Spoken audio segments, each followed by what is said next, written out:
Okay, let's go.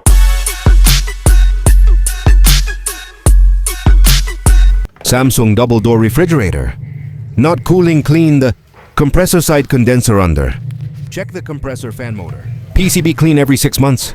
One-time compressor condenser, very good performance in refrigeration.